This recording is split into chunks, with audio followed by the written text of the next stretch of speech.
नमस्कार प्यारे विद्यार्थियों, मैं राहुल वैष्णव आप सभी का स्वागत करता हूं लक्ष्य क्लासेज के ऑनलाइन डिजिटल मंच के ऊपर। प्यारे बच्चों, आप रेलवे ग्रुप डी की तैयारी कर रहे हैं और आप सभी को फॉर्म भरना पड़ेगा और फॉर्म भरने के लिए आपको बहुत सारी बातों का ध्यान रखना पड़ेगा, क्योंकि एक बार अगर आपने गलत फॉर्म भर दिया तो सारी मेहनत चौपट हो जाएगी। इसलिए आपके लिए मेरे को वीडियो बनाना इसलिए जरूरी पड़ा। बहुत सारे बच्चों के मेरे पास मैसेज आए कि गुरुजी फॉर्म कैसे भरना है। बहुत सारे तो ई-मित्र वालों के ऊपर छोड़ देते हैं कि भाई तू जाने तेरा काम जाने, तेरे हिसाब से फॉर्म भर देना। ऐसी गलतियां मत करना मेरे प्यारे भाइयों, आपको बहुत अच्छे तरीके से फॉर्म भरना है, क्योंकि ये फॉर्म ही आपके सिलेक्शन की पहली सीढ़ी है, यूं मान के चलिएगा। तो आज आपको मैं स्टेप बाय स्टेप पूरा फॉर्म भरना सिखाऊंगा और आप सभी विद्यार्थी सारे वीडियोज को बहुत ज्यादा प्यार दे रहे हैं, उसके लिए बहुत बहुत धन्यवाद। पूरा जोन कौन सा चुनना है इसके लिए मैंने अलग से भी वीडियो बनाया, आप उस वीडियो को भी जाकर के देख सकते हैं। स्टेप बाय स्टेप में आप सभी के सामने आज आपको फॉर्म भरने का तरीका बताऊंगा। आइएगा, सबसे पहले अपन यहां पर बात करते हैं। स्टेप बाय स्टेप पूरा फॉर्म भरेंगे, एक गलती और फॉर्म रिजेक्ट हो आप सभी का हो सकता है, इसके लिए आपको पूरा कंप्लीट वीडियो देखना है। रेलवे ग्रुप डी की वैकेंसी केवल 10वीं पास बच्चे, कोई सी भी स्ट्रीम से हो, 10वीं पास बच्चे जो एक सरकारी नौकरी का सपना देख रहे हैं और इंडिया लेवल पे आप जो है अच्छे से नौकरी प्राप्त करना चाहते हैं, तो आप सभी को क्या करना है बताओ, यहां पर फॉर्म फिल करना है। तो 10वीं पास वाले बच्चे जो है आप सभी के लिए ये वैकेंसी रहने वाली है। 31 जनवरी से आपके फॉर्म स्टार्ट हो गए हैं और फॉर्म की अंतिम तिथि 2 मार्च है। और आप सभी को बता दूं कि जो आपका एग्जाम है वो लगभग जून जुलाई के समथिंग यहां पर रहेगा, तो ये आप सभी को क्लियर याद रखना है। 2 मार्च आपकी अंतिम तिथि है। तो आपको देखो तरीका समझाते हैं। सबसे पहले आपको क्या करना है, आपकी पर्सनल आईडी है ना बच्चों, पर्सनल आईडी। आपकी पर्सनल आईडी मतलब या इसके अंदर आपका आधार कार्ड हो सकता है, मैं तो हमेशा आधार कार्ड के लिए कहूंगा, बाकी देखो दूसरी आईडी भी चल जाएगी, लेकिन इन आधार का लिंक आपके मोबाइल नंबर से होना चाहिए। प्यारे बच्चों, आधार अगर मान लो उसमें मोबाइल नंबर अपडेट करने हो तो करवा लीजिएगा। अब लास्ट टाइम ये चीजें नहीं होगी, लास्ट टाइम वेबसाइट चलती भी नहीं है ना, तो ये ध्यान रखना। आधार कार्ड आपके पास होना चाहिए, ओरिजिनल आधार कार्ड, उसमें कुछ करेक्शंस है तो करवा लीजिएगा। ओरिजिनल आधार कार्ड आपके पास होना चाहिए। इसके अलावा 10वीं की मार्कशीट, क्योंकि ये बहुत जरूरी है, या फिर आपका आईटीआई का सर्टिफिकेट आपके पास होना चाहिए। याद रखिएगा, क्योंकि जो भी आप फॉर्म भरे 10वीं की मार्कशीट के आधार पर आपको भरना है। स्कैन होने वाली फाइल, स्कैन क्या क्या होगा, तो आपका न्यू फोटो नहीं, पुराने बाबा आदम के जमाने का फोटो दे दिया, ऐसे ठंड के अंदर कांप रहे हैं और फोटो दे दिया, नहीं। सिग्नेचर और फोटो आपका अपडेटेड होना चाहिए बहुत अच्छे तरीके से। सिग्नेचर आपको याद रखना है, वहां पर भी सिग्नेचर होंगे सेंटर पे भी, तो आपके सामने सिग्नेचर आपको याद होना चाहिए। मोबाइल नंबर और ईमेल आईडी खुद की ही दें। बहुत बार क्या होता है, बच्चा कहता है कि चलो ई-मित्र वाले को बोल दिया भाई तू फॉर्म भर देना, और वो जो है ना अपना खुद का ही मोबाइल नंबर और ईमेल आईडी डाल देता है, और आपको कोई भी इंफॉर्मेशन मिलनी होती है तो मिल ही नहीं पाती। इसके लिए मोबाइल नंबर और ईमेल आईडी खुद की देनी है आप सभी को। देखो सबसे पहले आपको क्या करना है, वेबसाइट पर जाना है, आरआरबी की ऑफिशियल वेबसाइट पर आपको जाना है।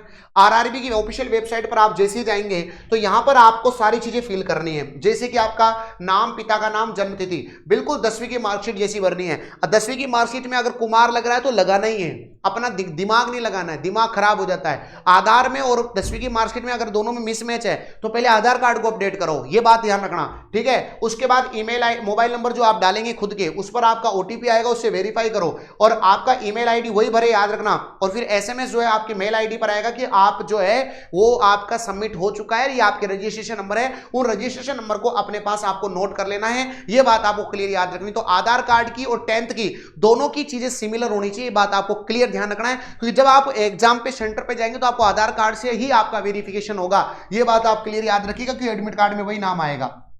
जैसे आप ये सब चीजें कर लेते हैं तो उसके बाद आपको 10th की मार्कशीट कहां से की, किस प्रकार, जैसे आप क्लिक करेंगे नाम पते वगैरह भरने का सेकंड फेज ये खुलेगा, है ना। स्टेप नंबर 2, पहले में जनरल बातें रह गई, सेकंड वाले स्टेप के अंदर आप सभी के सामने इस प्रकार खुलेगा। तो 10th की मार्कशीट आरबीसी से की आपने, कौन सी ईयर में की, मैंने एक एग्जांपल लिया है, और आपके रोल नंबर, जो आपको उस समय 10th की मार्कशीट में जो रोल नंबर थे वो लिखने हैं। और अगर आप आईटीआई हैं तो आपको आईटीआई, कौन सी इंस्टीट्यूट से आपने आईटीआई किया, कब किया, और सर्टिफिकेट के नंबर आप सभी को जो है क्लियर यहां पर भरने हैं। ये सेकंड स्टेप रहेगा। पहले स्टेप में जनरल बातें, जनरल इंट्रोडक्शन आपका, सेकंड के अंदर ये आपका रहेगा, ठीक है। मार्क्स भरते समय सीजीपीए या परसेंटेज का ध्यान रखें। गलत जानकारी से डॉक्यूमेंट वेरिफिकेशन में आप क्या हो सकते हैं बताओ, बाहर हो सकते हैं। मान लो 6.66 है ना, और आपने 66% डाल दिया, तो मैं तो कहूंगा भाई ये भी मत डालना। जो एग्जैक्ट ओरिजिनल जो आपके परसेंटेज है ना, वही आपको यहां पर फिल करने हैं, अन्यथा फिर आपको डॉक्यूमेंट वेरिफिकेशन में आपको दिक्कत आ सकती है, मिसमैच हो जाएगा, फिर पूरा मामला है ना बच्चों।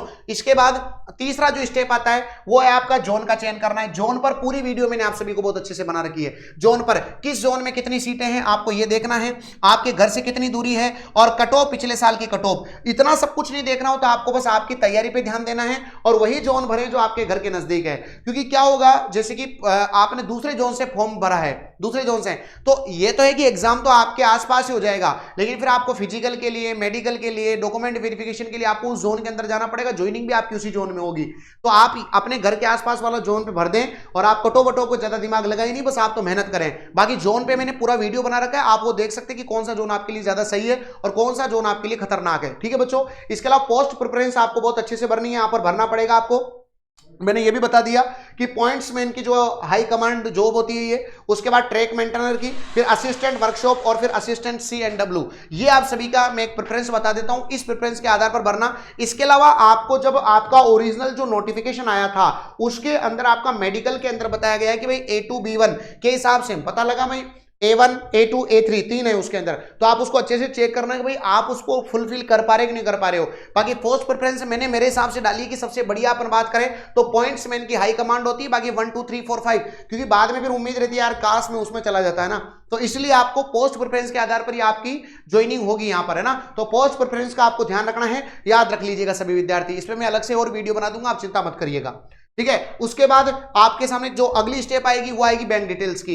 आपको पता है कि आपके यहां पर फीस कट करके और बचा हुआ अमाउंट जो है वो आपके वापस रिफंड होता है ना, वापस रिफंड होता है। तो आप बैंक की डायरी और बैंक की डिटेल्स खुद की डालना, ये सबसे खास बात है, याद रखना।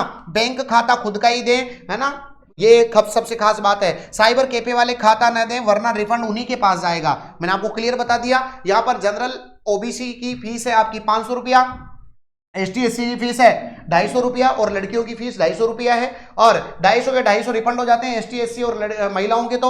और यहां पर जो है आपके 100 रुपए कट के 400 रुपए आपके वापस रिफंड हो जाएंगे, मतलब केवल 100 रुपए लग रहे हैं यार। और गर्ल्स के इनके तो कुछ भी पैसा नहीं लग रहा है, 10वीं पास चाहिए, फॉर्म भर दो अच्छे से बच्चों। याद रखना फोटो और सिग्नेचर की खास बात, फोटो और सिग्नेचर, है ना, तो ये ध्यान रखना कि फोटो और सिग्नेचर बहुत प्रॉपर फोटो हो, सबसे खास बात है। दोनों कान दिखाई दे, ऐसा नहीं होना चाहिए, और दोनों कान दिखाई दे, दोनों कंधे दिखाई दे, आपकी नजर सामने हो, कोई चश्मा नहीं हो, पीछे का बैकग्राउंड बिल्कुल बिल्कुल बिल्कुल व्हाइट होना चाहिए। जैसा कि यहां पर देखो ये पीछे का बैकग्राउंड ये नहीं चलेगा, यहां पीछे का बैकग्राउंड ये नहीं चलेगा। यहां पर जो है आप सभी को प्रॉपर दोनों देखो दोनों तरफ के कान दिखाई देने चाहिए, याद रखना। और बिल्कुल फ्रंट के अंदर जो है आपका फोटो होना चाहिए, तो बैकग्राउंड सफेद होना चाहिए बच्चों, चेहरा साफ दिखना चाहिए, है ना। याद रखना साइज जो है आपकी 30 KB से लेकर के 70 KB होती है, और सिग्नेचर जो है काली और नीली स्याही से आप कर सकते हैं। कैपिटल लेटर्स में आपको साइन नहीं करना है, रैंडमली साइन करना है, जैसे कि मैंने आपको हमेशा बताता हूं, जैसे राहुल लिखना है आपको तो इस प्रकार आपके साइन करना है बच्चों, सारा कैपिटल लेटर्स में आपको नहीं भरना है,